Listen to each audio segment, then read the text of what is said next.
ನಮಸ್ಕಾರ ಗೆಳೆಯರೇ, ದೊಡ್ಡ ಮನಿ ಕ್ರಿಯೇಷನ್ಸ್ ಯೂಟ್ಯೂಬ್ ಚಾನಲ್ಗೆ ಸ್ವಾಗತ ಸುಸ್ವಾಗತ. ನಾನು ತುಂಬ ದಿನದಿಂದ ಅಂದ್ಕೊಂಡಿದ್ದೆ ಒಂದು ವಿಡಿಯೋ ಮಾಡಬೇಕು, ಒಂದು ವಿಡಿಯೋ ಮಾಡಿ ನಿಮ್ಮ ಮುಂದೆ ಬರಬೇಕು ಅಂತ. ಅದು ಇವತ್ತು ಕಾಲ ಕೂಡಿ ಬಂದಿದೆ. ನಾನು ರಾಯರನ್ನು ತುಂಬ ನಂಬುತ್ತೇನೆ, ಪೂಜಿಸುತ್ತೇನೆ. ಎಲ್ಲರೂ ನಂಬುತ್ತೀರಿ, ಗೊತ್ತಿರೋ ವಿಷಯನೇ. ಆದರೆ ರಾಯರಿದ್ದಾರೆ ಎಂಬ ನಂಬಿಕೆ ನನಗೆ ಬಂದಿತ್ತು ಯಾವಾಗ ಅಂದರೆ, ರಾಯರು ನಮಗೆ ಕೇಳಿದ್ದನ್ನು ಕೊಟ್ಟ ತಕ್ಷಣ ನಮಗೆ ನಮ್ಮ ರಾಯರಿದ್ದಾರೆ ಅಂತ ಅಲ್ಲ.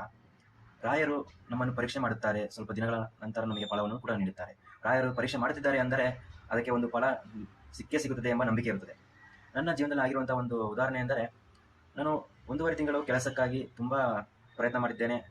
ದೊಡ್ಡ ದೊಡ್ಡ MNCಯಲ್ಲಿ ನಾನು ಕೆಲಸ ಗಿಟ್ಟಿಸ್ಕೊಳ್ಬೇಕು, ನಾನು ಒಳ್ಳೆ ಕಂಪ್ನಿಯಲ್ಲಿ ಕೆಲಸ ಮಾಡಬೇಕು ಎಂಬ ಆಸೆ ಕೂಡ ಇತ್ತು. ಅದು ನನಗೆ ಇಷ್ಟು ಅಂದರೆ 1.5 ತಿಂಗಳು 2 ತಿಂಗಳು ನಾನು ಕಷ್ಟಪಟ್ಟೆ. ಸಿಗುತ್ತೆ ರಾಯರ ಮೇಲೇ ಬೇಜಾರಾಗಿತ್ತು. ಇದು ನಿಜವಾಗಿ ಹೇಳುತ್ತಿದ್ದೇನೆ. ಆದರೆ ರಾಯರು ಸ್ಟಾರ್ಟಿಂಗ್ ನಮಗೆ ಕಷ್ಟವನ್ನು ನೀಡುತ್ತಾರೆ, ಎಲ್ಲವನ್ನು ನೀಡುತ್ತಾರೆ. ಅದನ್ನು ಎದುರಿಸುತ್ತೀನೋ ಇಲ್ಲೋ ಎಂಬುದನ್ನು ನೋಡಿಕೊಂಡು ಅವರು ನಮಗೆ ಫಲ ನೀಡುತ್ತಾರೆ. ರಾಯರ ಕೃಪೆಯಿಂದ ನನಗೆ ಒಂದು ಒಳ್ಳೆಯ MNCಯಲ್ಲಿ ಕೆಲಸ ಸಿಕ್ಕಿದೆ. ಅದೇ ಕಂಪನಿಯಲ್ಲಿ ಕೆಲಸ ಮಾಡ್ತಿದ್ದೇನೆ. ಎಲ್ಲ ಉತ್ತಮವಾಗಿದೆ. ರಾಯರು ನಮಗೆ ನಂಬಿದ್ದವರನ್ನು ಎಂದೂ ಕೈ ಬಿಡುವುದಿಲ್ಲ.